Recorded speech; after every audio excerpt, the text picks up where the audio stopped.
Hi everyone, today I thought we'd keep on talking about colour and we'd look at tone and how you can make different kinds of tones, especially using white paint. So when you add white to a colour it becomes a tint. So I'm going to show you how you can mix lots of different tints and match colours to nature so that you can go outside and find some leaves or flowers and see if you can match the colour and paint them. Oh, got to let Bridget out. I'll be back. Okay, so when you add white to a colour, it's called a tint. When you add black to a colour, it's called a shade. So you can get quite a lot of different colours by adding white. So these colours were made by mixing the opposite colours, orange and blue, and then adding white. And look at the huge amount of colours I got. This one is made by mixing purple and yellow and then adding white.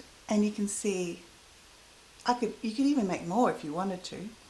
And then this one, under here, is red and green. And I think I showed you this one before.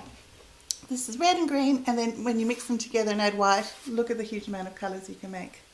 So if you make charts like this, then when you're painting, like trying to match colours from nature, it's much easier because then you can go, I wonder. Actually, I think I might have picked up the right one. Look at that. It is a sort of this kind of green and red. So to make that green, we add a bit of red and then add a bit of white. We could have a look at how it matches up against the other charts too. Sort of almost goes there with purple and yellow, but definitely not over here in the blue and orange one. But this wacky flower here, this one, we might find the colours more over here, so looks like it's right in the middle. The blue and orange with a little bit of white. So isn't that a cool way of making colours? Let's have a look at doing that ourselves. So I never usually add black, but that's another thing to make a shade. So let's have a look at how we can make tints by adding white. So I have my primary colours here. I've got yellow, red, blue, and then I've got some black and white. These are acrylic paints, so often I use watercolours, but today we're going to use acrylics for something different. Okay, so how you could do this is you could draw this leaf, or you could trace it. I might do a bit of a trace because it makes it pretty quick. I just do it really lightly. You don't have to trace it, you can draw it as well. Then I'm going to move this guy out of the way a bit. Okay, so we know to make green, we mix, oopsie, a bit of yellow, clean my brush, and a bit of blue. Now that's green, and that leaf is green, but it's not the right tone. I'm going to add a little bit more yellow. Still not the right colour though, is it? Look at that. So to change the tone of that colour, let's try adding some white.